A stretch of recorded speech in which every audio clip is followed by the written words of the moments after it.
con el ministro de la Presidencia, Jorge Justiniano Atalá, al que le agradezco muchísimo por esta deferencia y lo saludo de manera muy cordial desde Santa Cruz de la Sierra. Muy buen día, ministro. Muy buenos días, querida May, un gusto estar como siempre en contacto con usted.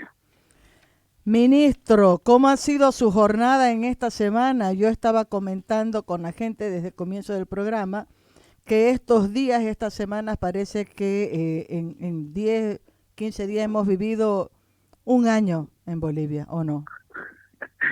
Ay, sin lugar a dudas, creo que estos 15, 16, ya 17 días que estamos en la gestión del gobierno han sido días muy intensos. Yo los he calificado como días demasiado largos y noches demasiado cortas, ¿no? Sin embargo, creo que gracias a Dios lo que nos propusimos desde la presidencia y todo el equipo ministerial, que fue tratar de pacificar el país a través del diálogo, poco a poco lo hemos ido consiguiendo. Creemos que todavía no está consolidado ello, porque para llegar al diálogo hemos tenido que acceder a muchas peticiones de los distintos sectores y movimientos sociales, y estamos sin embargo en proceso de cumplimiento de esas peticiones o de esos pliegos petitorios, que una vez que los mismos sean prácticamente cumplidos en su totalidad, recién podremos decir que hemos logrado la pacificación total y completa del país. Ministro, en este momento, ¿en qué situación está el país? En este momento el país creo que está rumbo a algo que es necesario que pase, que es la electoralización del país. Es decir, debemos empezar a vivir ya un clima electoral.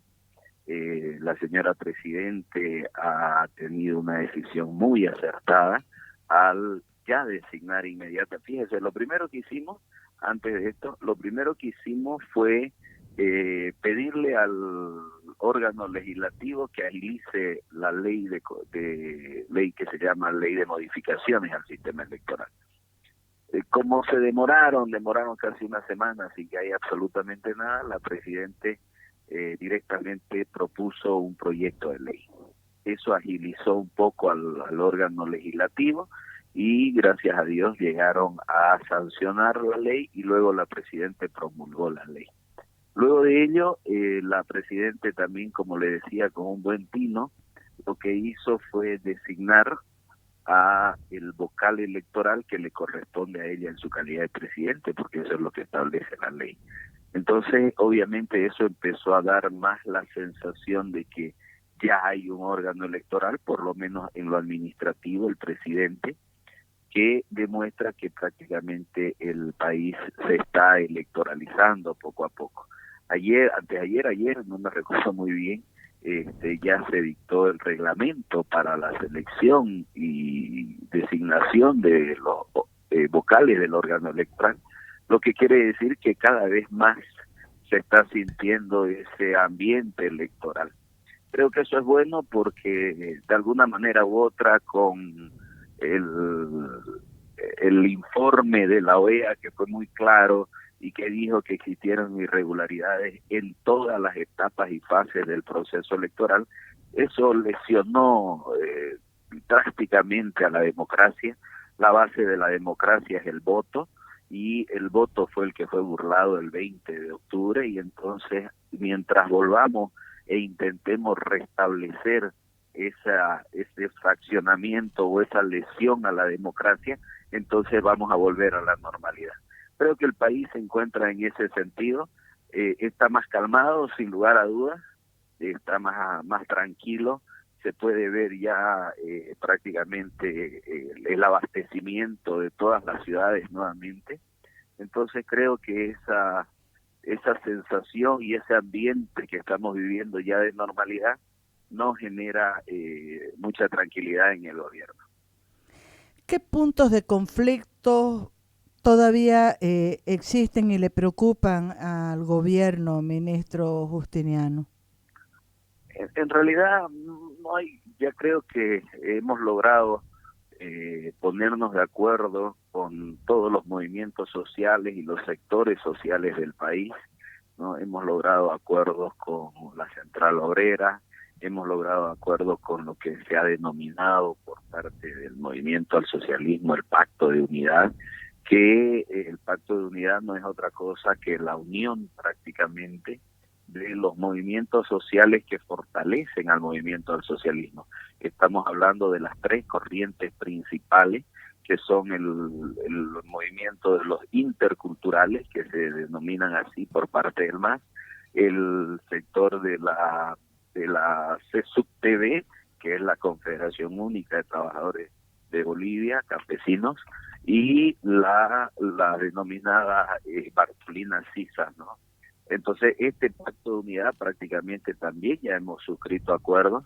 Hay algunas cosas que las tenemos que cumplir, por eso es que decimos que más que sectores en conflicto, estamos hablando de aspectos que tenemos o promesas que tenemos que cumplir, puntos que tenemos que cumplir, y que en la medida que ya los hemos venido cumpliendo, prácticamente ya eso también ya genera también la posibilidad de que tengamos un país más tranquilo. Además que otro aspecto que es importante, fíjese usted, que ya los distintos actores políticos han empezado a articularse o a rearticularse, incluido el movimiento al socialismo.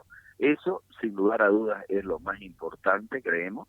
¿Por qué razón? Porque creo que los partidos políticos, incluido el MAS en este momento, deberían empezar a preocuparse de sus propias campañas electorales, y eso va a permitir que también la normalidad del país vuelva, en el sentido de que ya vivimos en un ambiente electoral.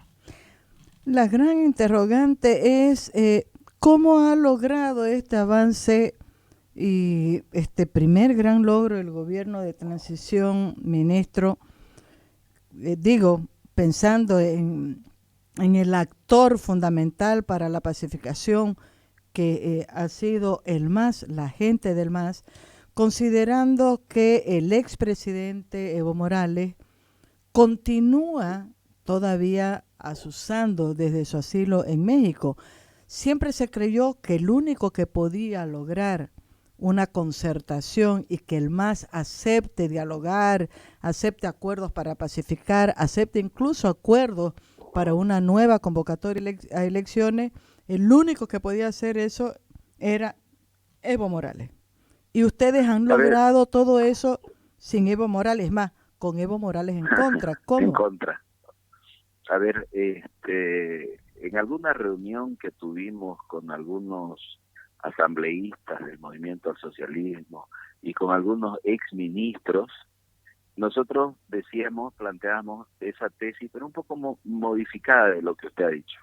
Nosotros decíamos que el único que puede lograr la pacificación, y aquí viene la diferencia, de manera inmediata, era Evo Morales. Pero que la pacificación iba a llegar al final y al cabo. ¿Por qué? Porque hasta después de una guerra viene la paz, ¿no es cierto? Entonces, de que la pacificación iba a llegar, y dijimos, Evo Morales es el único que lo puede hacer inmediatamente. Pero, y se los dijimos a ellos directamente, no vemos esa voluntad política en el expresidente. Es más, vemos todo lo contrario en el expresidente. Vemos que lo que quiere es incendiar el país, vemos que lo que quiere es confrontar el país, vemos que lo que quiere es dividir y fraccionar más el país. Entonces, eso nos obligó prácticamente a tener que seguir conversando con el movimiento al socialismo, pero también conversar con los principales actores sociales del conflicto, que eran todos estos movimientos. Entonces, y dijimos desde un primer momento, usted recordará, que convocábamos al diálogo, pero no queríamos que sea un diálogo de sordos. Y un diálogo de sordos es cuando un sector, una parte del diálogo dice, estos son mis requerimientos, y el otro sector, el gobierno, dice, no, esto es lo que hemos hecho y vamos a mantener lo que hemos hecho. Entonces eso se transformaría en un diálogo de sordos, porque ninguna de las dos partes va a concertar. Y dijimos, y lo que convocamos fue a un diálogo sincero y honesto. en el cual exista la posibilidad de que las partes cedamos un poco y que logremos una concertación. Creo que, gracias a Dios, esas palabras tuvieron eco, y me refiero a las palabras que venían desde Presidencia y todos los ministros, tuvieron eco, y logramos sentarnos en distintas mesas de diálogo y de negociación. Y producto de ese diálogo sincero y franco, empezamos a ceder posiciones. Fíjense ustedes que había una posición muy dura de la mayoría de los sectores y de los movimientos sociales, que era: no reconocemos a Yanine Áñez, reconocemos que el presidente sigue siendo Evo Morales, y exigimos, obviamente, una posición prácticamente radical, extrema y dura. Frente a eso, nosotros decíamos: somos un gobierno constitucional, hemos venido producto de una sucesión constitucional, y para el empleo del orden, o para el mantenimiento del orden de la sociedad y de la seguridad de los ciudadanos, hemos dispuesto la salida de los militares a las calles. Posición dura también, extrema, que tiene que ver con el orden público. Pero como el diálogo fue sincero y franco, fuimos cediendo en posiciones ambas partes. ¿Por qué razón? Porque los movimientos sociales vieron que cada día, poco a poco, era más difícil que Evo Morales vuelva al país, y el conflicto seguía, y resulta que había más riesgos de enfrentamientos, que las calles se llenen de sangre, y eso en una actitud de madurez política, digo yo, de los movimientos sociales, dijeron: bueno, independientemente de lo que diga el presidente, nosotros queremos pacificar el país. Estamos dispuestos a reconocer a y es más, en algunos sectores ni siquiera nos dijeron que estamos dispuestos a reconocer. Damos por no planteado este pliego, no la reconocemos como presidente, pero dijeron: queremos seguir adelante en el proceso de pacificación. Y nosotros ahí como gobierno le dijimos: bueno, nosotros también, si lo que incomoda, si lo que molesta, si lo que ha causado muchos problemas, también estamos dispuestos a ceder y a dejar sin efecto. Fíjense ustedes que ya antes de ayer, si mal no recuerdo, se ha dejado sin efecto el decreto supremo que ordenó o posibilitó la salida a las calles. Eso es parte de los acuerdos a los que hemos arribado. Producto de ello, también el movimiento, los movimientos sociales y los sectores sociales también los puntos de presión o de bloqueo que tenían. Eso nos ha logrado paulatinamente ir logrando lo que ahora tenemos, que es este estado de tranquilidad, este estado de calma, que, como lo digo y lo dije y lo reitero, si logramos cumplir prácticamente con todos aquellos puntos a los que nos hemos acordado, creo que en el transcurso de los próximos días ya no va a ser solamente una sensación, un ambiente de paz, sino que vamos a vivir en la normalidad que todos los bolivianos queremos. Ministro, ¿uno podría decir que una parte del MAS se ha rebelado frente al jefe nacional de su partido? No, yo creo que no. Yo creo que no es como una revelación, ¿no? Es decir, estar en contra, sino que ha sido prácticamente un análisis de la realidad social, que creo yo que al final y al cabo el propio Evo Morales fue consciente y aceptó las decisiones que impusieron sus bases, ¿no es cierto?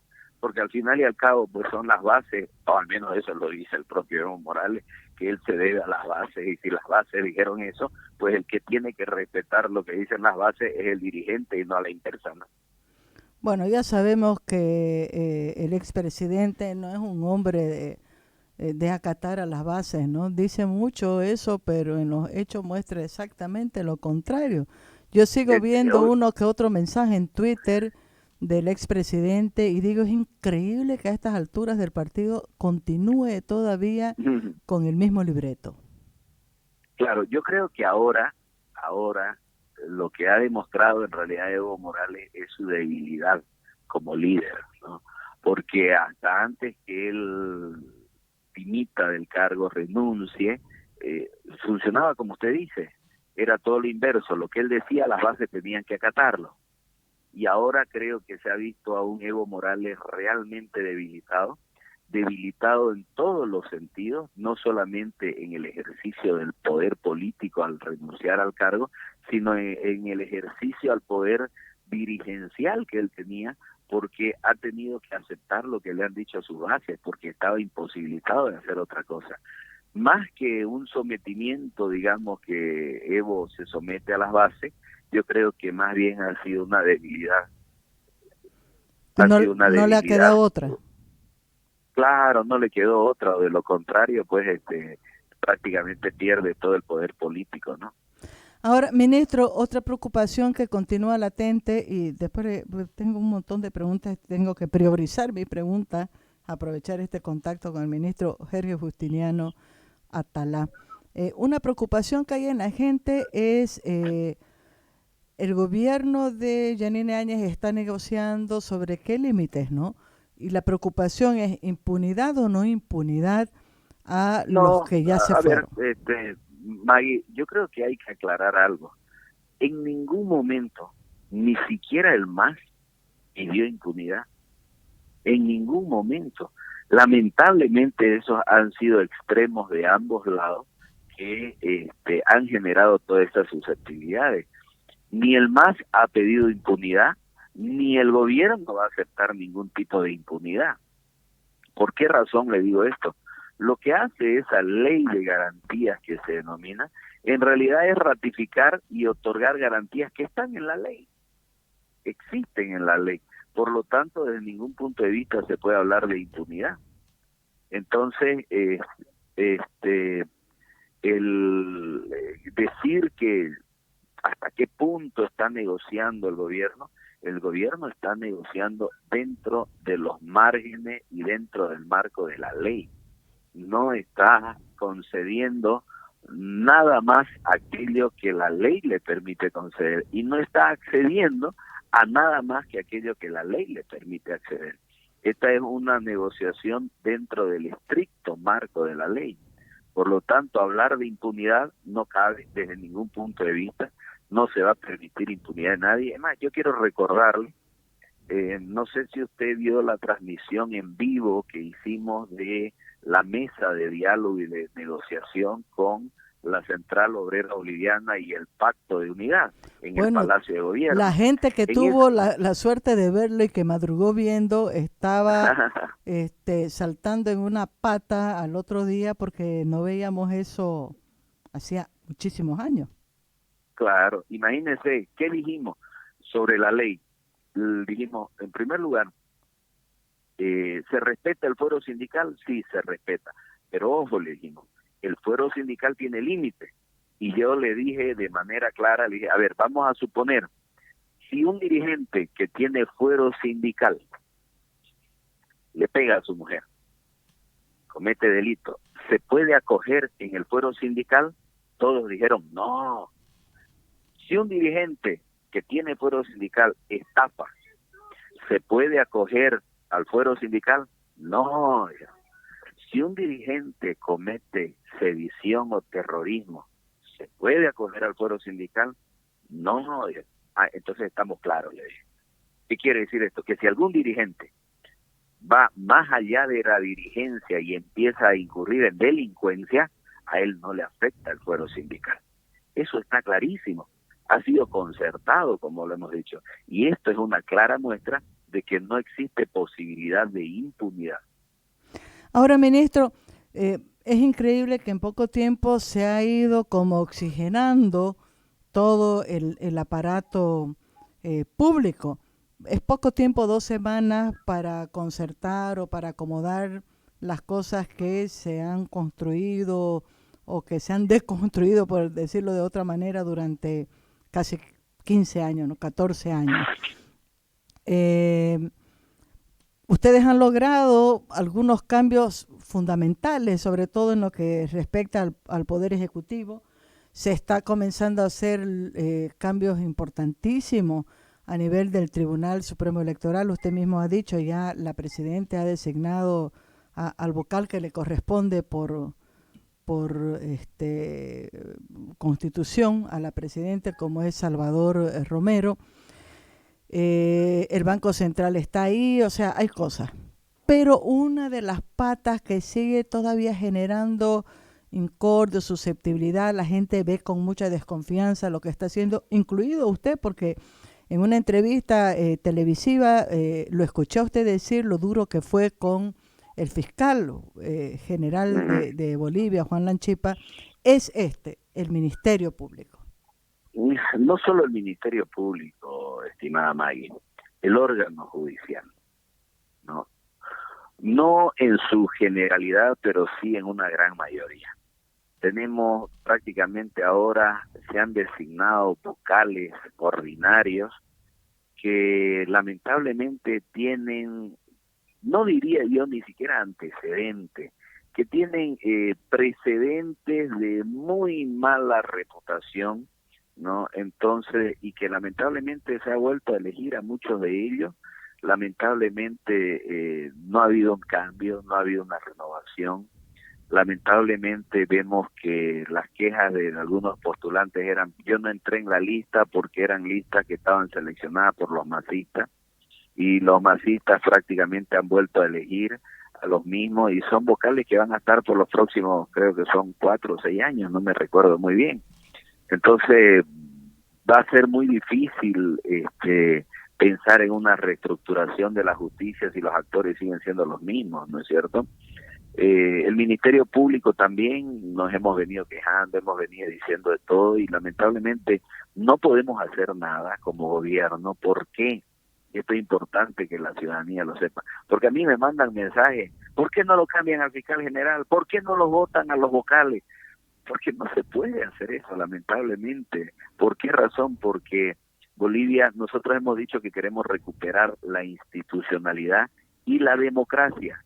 Y recuperar esa institucionalidad y democracia nos prohíbe, nos impide actuar de la forma como ellos actuaban.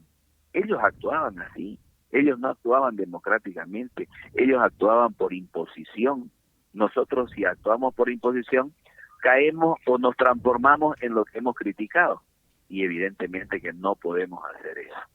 Por esa razón es que nos vemos imposibilitados. Lamentablemente nuestros miembros del Tribunal Superior de Justicia, particularmente el que respecta a Santa Cruz, ¿no es cierto?, que es el encargado, se supone, de poder darle una cara distinta. Pero ¿qué le podemos pedir si él fue electo con el voto y la anuencia del MAS? ¿Qué le podemos pedir? Entonces, lamentablemente no podemos hacer ello.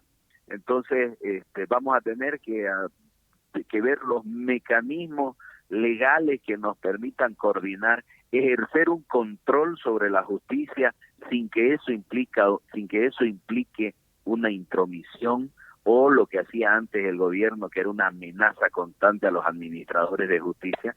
Pero estaremos vigilantes, estaremos pendientes, ¿no? Que queremos que ellos sepan que ha cambiado de gobierno, queremos que ellos sepan que no queremos que haya corrupción, queremos que ellos sepan que no queremos que el gobierno influya en sus decisiones, pero queremos que ellos sepan que tienen que actuar dentro de los marcos de la ley. Y si no lo hacen, entonces el gobierno definitivamente va a tener que actuar con todo el peso y rigor de la ley, sin que esto implique una amenaza en lo más mínimo. Simplemente queremos que todas las cosas funcionen bien, y queremos que ellos también reencaucen sus pasos, porque no me digan, por favor, que nuestra justicia era buena. Yo he sido el principal crítico de la administración de justicia, y ahora que he llegado al gobierno, mi discurso o mi idea no ha cambiado, por el contrario, la sigo sosteniendo y con más fuerza. Nuestro sistema judicial es corrupto, es débil, nuestros jueces son corruptos, y no lo estoy generalizando. Hay algunos muy buenos jueces, pero la gran mayoría son corruptos. Hay fallos judiciales que, ¿sabe qué?, uno los mira y uno entiende un poco de derecho y dice: esto es increíble, asquea, da náuseas, dan ganas de vomitar algunos fallos judiciales, y que lamentablemente los actores siguen siendo lo mismo. Entonces, ¿qué podemos hacer para cambiar la justicia? Ahora, simplemente en este proceso, vamos a llamarlo, de transición, lo único que podemos hacer es estar expectativos, estar ¿cómo se dice?, a la expectativa de que la administración de justicia por sí mismo cambie. Creemos que va a ser muy difícil, creemos que tenemos que buscar un proyecto, por lo menos como gobierno transitorio, vamos a sentar las bases de lo que puede ser una modificación real de la justicia. Queremos trabajar en conjunto, vamos a convocar, voy a pedirle al ministro de Justicia que convoquemos a las universidades, que convoquemos a los colegios de abogados, no hagamos, discúlpenme, pero muchas veces es cierto que la sociedad es un factor importante, debe participar, pero en la cumbre de la justicia deben participar principalmente los actores de la justicia. La ciudadanía es un factor principal porque está dentro de la justicia, pero también son factores esenciales los propios colegios de abogados, las universidades, que es donde se gesta la ciencia, creo que deben participar activamente. Por eso le digo, vamos a pedirle al ministro de Justicia para que convoquemos a una gran cruzada para poder modificar la justicia y que por lo menos en este gobierno de transición lo mínimo que hagamos sea un proyecto macro para la modernización y la actualización de la justicia. Claro, la preocupación va, ministro Justiniano, por el hecho de que depende del Ministerio Público la continuidad, el desarrollo, el señalamiento, el proceso, el procesamiento y que paguen por las penas, por los delitos cometidos, muchos de los exfuncionarios responsables en su momento de incitar a la violencia, pero responsable también de muchas de las muertes que han ocurrido en todo este tiempo después del 20 de octubre, ¿no? Solamente conocemos el dato del proceso que hay de los 2 muertos en Montero, de Marcelo Terrazas y de don Mario Salvatierra, porque hay gente que está presa, 6 masistas, uno de ellos jefe de juventudes del MAS en Montero, el otro subalcalde, ¿no? Pero después no se conoce el avance de la investigación de los otros hechos y todos los muertos que han habido se lo están echando al gobierno de transición. Claro, por eso es que nosotros nos hemos venido quejando al Ministerio Público, porque no ha hecho hasta ahora una investigación eficiente. Creemos que lo debe hacer. Si el Ministerio Público, y me refiero al señor fiscal general, no ha renunciado, porque en mi criterio yo lo he dicho, él debió haber renunciado, porque fue electo gracias a la componenda política del MAS. Él debe renunciar porque él trabajó o construyó prácticamente todo el proceso para su elección y si no lo ha hecho, entonces él debería tener obviamente la entereza de decir, bueno, no renuncio, pero voy a hacer las cosas bien. Lamentablemente vemos que las cosas andan a tumbo.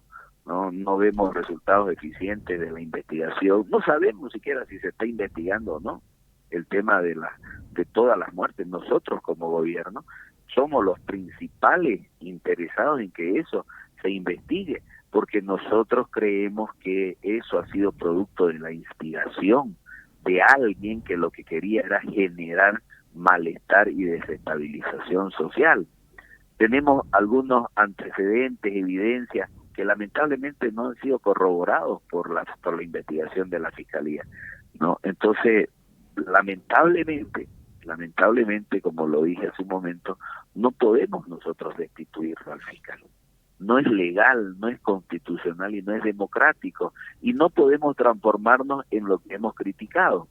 Por eso es que nosotros ya hemos conminado al Ministerio Público para que actúe conforme a ley. ¿Usted se ha reunido con el fiscal Juan Lanchipa, ministro?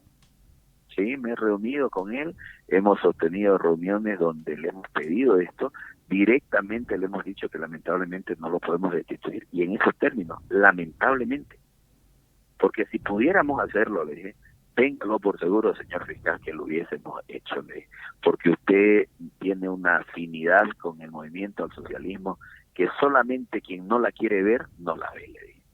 Entonces, pero le hemos dicho que queremos trabajar coordinadamente, que queremos hacer. Y obviamente en la última reunión que tuvimos, él nos dijo que sí, que él va a trabajar de manera objetiva, que él nos va a demostrar prácticamente con los resultados de que su trabajo va a ser eficiente. Ojalá, esperamos eso. Lo que este gobierno tiene es la mejor predisposición y buena voluntad, ¿no?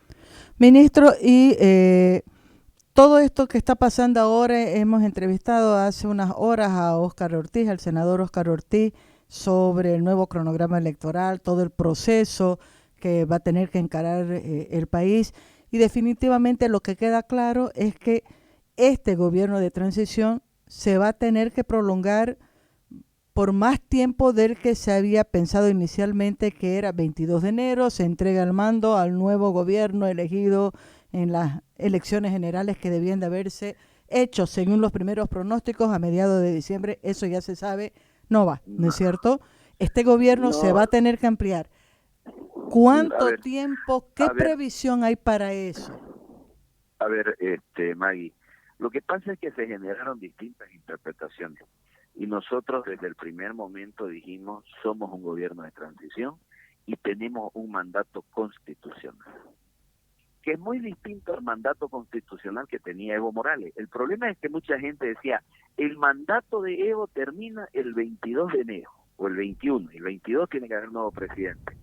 Y por lo tanto, este gobierno tiene que estar hasta el 21 de enero y el 22 tiene que haber un nuevo presidente. Esa era una interpretación, pero ese es el mandato de Evo Morales. A ver, yo hago una pregunta. ¿Qué hubiese pasado si vamos a suponer que el conflicto social con Evo Morales en la presidencia se hubiese prolongado hasta el 20 de enero? Y el 20 de enero, ya producto de un clima de inestabilidad, Evo Morales hubiera renunciado. Nos queda un día. En un día tendríamos que haber convocado a vocales electorales, tribunales departamentales, llamar a elección, llevar a cabo la elección, realizar el cómputo electoral y la otorgación de credenciales para los nuevos asambleístas y la posesión al mando. Imagínense, ¿se hubiese podido hacer eso en un día? Imposible, ¿no es cierto? ¿Por qué? Lo que dice la Constitución Política del Estado es que cuando opera la sucesión constitucional, cuando el presidente se encuentra incapacitado, el que lo sucede es el vicepresidente para que concluya el mandato. Pero cuando el vicepresidente renuncia también o está impedido, sucede al presidente del Senado, ya no para que concluya el mandato, sino para que convoque a elecciones en un plazo de 90 días. Fíjense ustedes que no es lo mismo convocar a elecciones que realizar elecciones. Lo que ha hecho la presidenta Yanine, ella podría haber presionado, haber hecho todo lo que hicimos con el Congreso el día 89. Si el día 89 se hubiese convocado elecciones, estaría dentro del marco del mandato constitucional. Lo que hicimos fue acelerar y prácticamente dentro de antes de las 2 primeras semanas, ya había una ley de convocatoria prácticamente a elecciones. Quiere decir que cumplimos con el mandato antes de los 90 días. Pero ahora, ya se cumplió con el mandato. Lo que resta por hacer es el proceso electoral, que lo tiene que hacer el gobierno. Y por lo tanto, está dentro del mandato constitucional la realización de las elecciones. Ha sido la Asamblea Legislativa la que ha determinado que el plazo mínimo para la realización de las elecciones de manera transparente, objetiva y sin ningún tipo de observaciones sea dentro de los 120 días. ¿Qué quiere decir esto? Que ese se transforma todavía en el mandato constitucional de este gobierno. No es que lo estamos ampliando el mandato, es ni que se están queriendo quedar. Ni que nos estamos queriendo quedar. ¿Por qué? Porque somos un gobierno de transición. ¿Transición a qué? A las elecciones y al nuevo gobierno. Nuestro mandato termina cuando asuma el nuevo gobierno y no nos habremos prorrogado en ningún momento. No existe prórroga del mandato en este caso. Lo que sí es distinto es el tema con los asambleístas, porque sí el mandato de ellos concluye el 21 de enero. Ajá. El 21 de enero concluye el mandato y entonces habrá que ver qué hacemos. Si ahí habrá que interpretar a la Constitución. Si se prorroga el mandato de ellos, porque ahí sí hay una prórroga. y eso deberá determinarlo, creo yo, en una primera instancia el Tribunal Constitucional.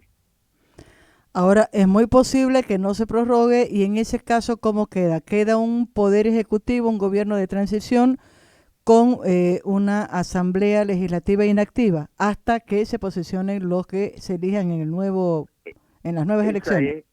esa es una teoría. Una teoría es que no habría gobierno legislativo, digámoslo así, el órgano legislativo, y que el gobierno ejecutivo simplemente tendría que seguir gobernando en la ausencia de ese gobierno legislativo, en la ausencia de leyes, y que la forma de suplir eso podría ser mediante decretos supremos o decretos ministeriales o cualquier otra cosa. Esa es una posición. La otra posición es decir que interprete el Tribunal Constitucional a ver cuál es la mejor salida constitucional.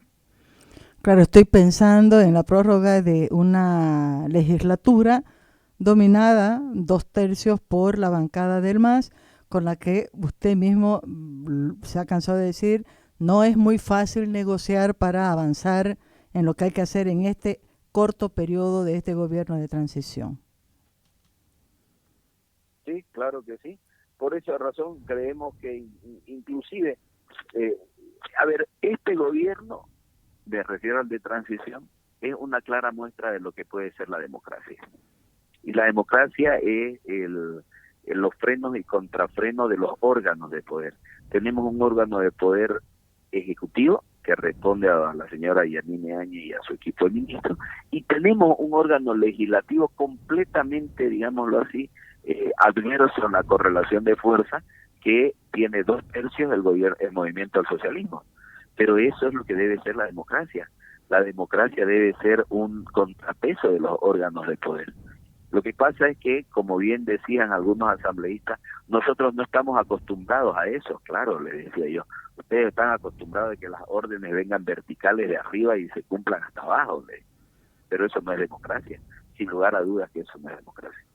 Ministro, tengo 3 preguntas bien cortingas para liberarlo ya de este primer Por favor. contacto que tenemos por teléfono. No se preocupe. La primera es, ¿le preocupa al gobierno de la presidenta Yanine Áñez los ataques permanentes, sistemáticos que continúan desde afuera, sobre todo a través de las redes sociales y en el caso de hace unos días, con una comisión de una treintena, si no me equivoco, de argentinos a la cabeza de Graibós, ¿cómo se apellida este joven argentino?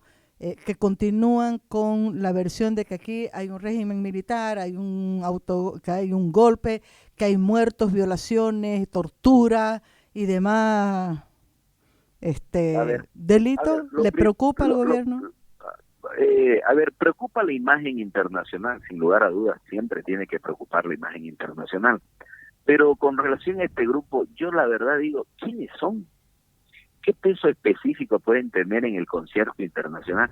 Yo creo que hasta como gobierno, al hacer algunas declaraciones con relación a ello, le hemos dado mucha importancia a personas que no tienen importancia.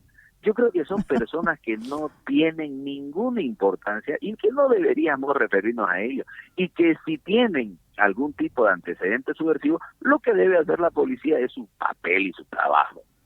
Y su papel y su trabajo es verificar a través de fuentes de inteligencia, a ver si es evidente, hacer seguimiento, control, como tendría que hacerlo con cualquier persona subversiva que está en el país.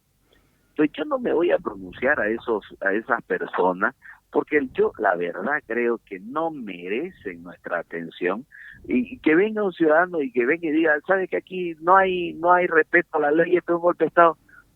O sea, ¿quién lo puede decir? Cualquiera lo puede decir, ¿no es cierto? El solo hecho de que él pueda entrar y decir eso ya demuestra que no hay pues golpe de Estado, que vivimos en un ambiente de democracia, que cada cual puede decir lo que le dé la gana. En un golpe de Estado lo primero que hubieran hecho, bajando de la puerta del avión, lo hubieran metido preso. Eso hacen los golpes de Estado o los regímenes autoritarios. Él ha entrado, ha hecho conferencia de prensa, ha dicho no tenemos miedo. Oiga, hágame el favor. Entonces, ¿de qué golpe de Estado estamos hablando? O sea, la estupidez de ellos no nos puede obligar a referirnos a nosotros con relación a eso. Fue designado en 2016 por el Papa como un asesor del Vaticano en asuntos de paz y justicia este señor. O sea que es amigo del Papa A ver, Francisco. puede ser amigo del Papa, ¿no es cierto? Y puede ser amigo de cualquier presidente de la República. En Bolivia no tiene ninguna representación.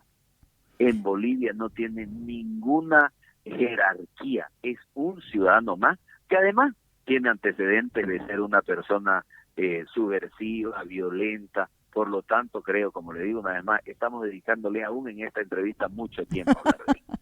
Ministro, las otras dos cortitas. Una, usted ha visto, incluso le he mandado por mensaje la denuncia de una fiscal en su contra por un caso que se ventila aquí con el famoso caso de la A ver, manada.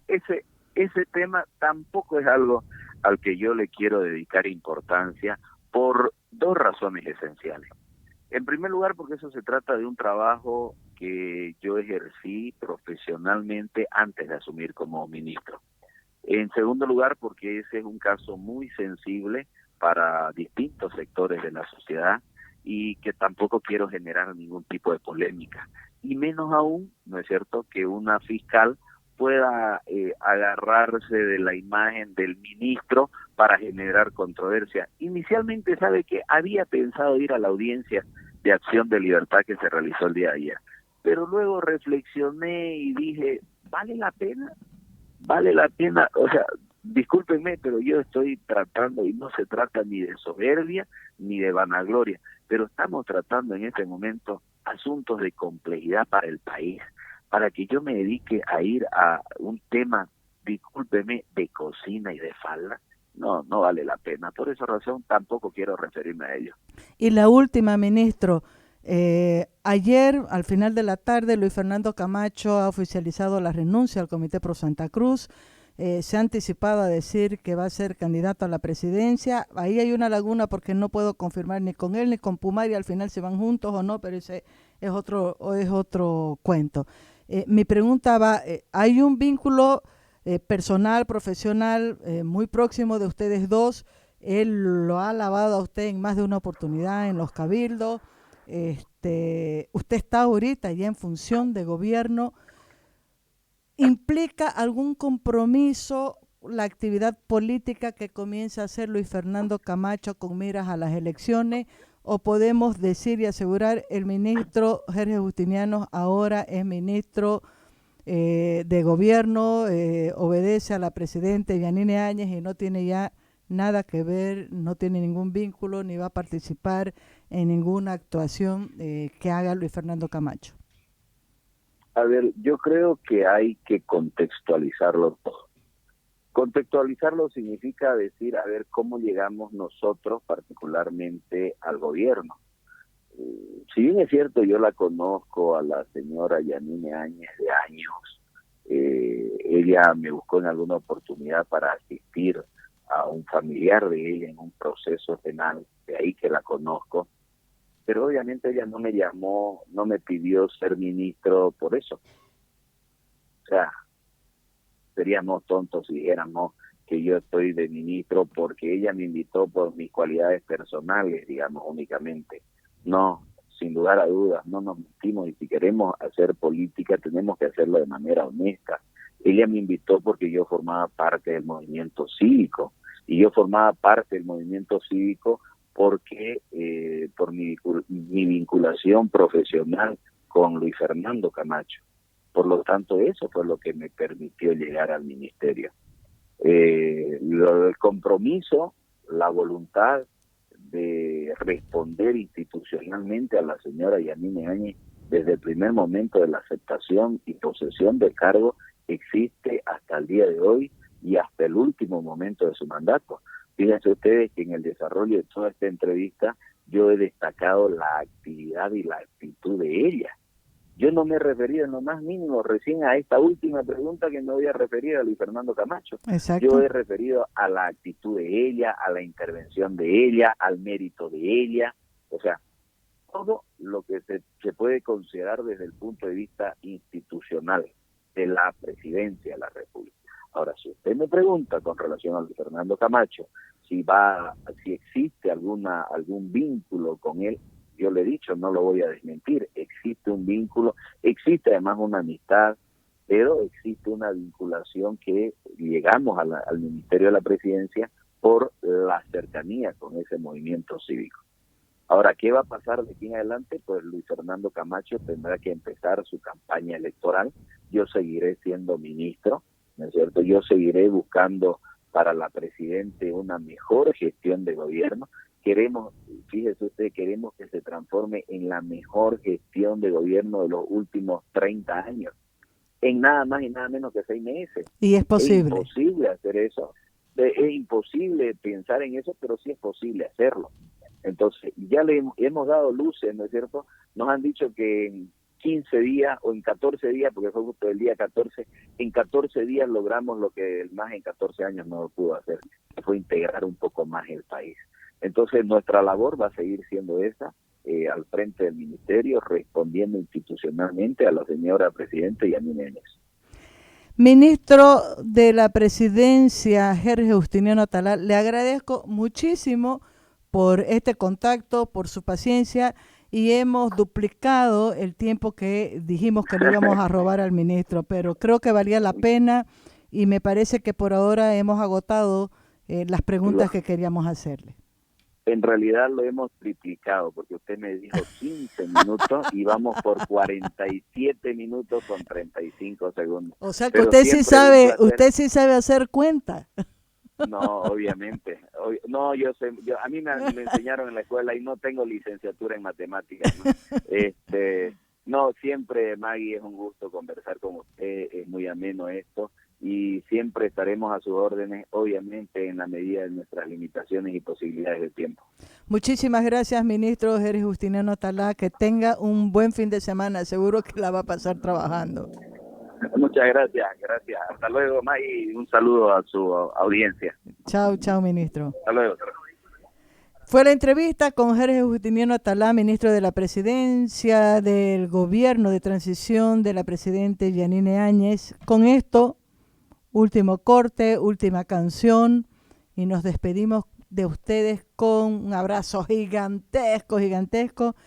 Y que me he quedado con ganas de las entrevistas a Pumar y a Camacho, pero ya no las vamos a desquitar, no se preocupen, vamos a tener tiempo para ello. Ya regresamos.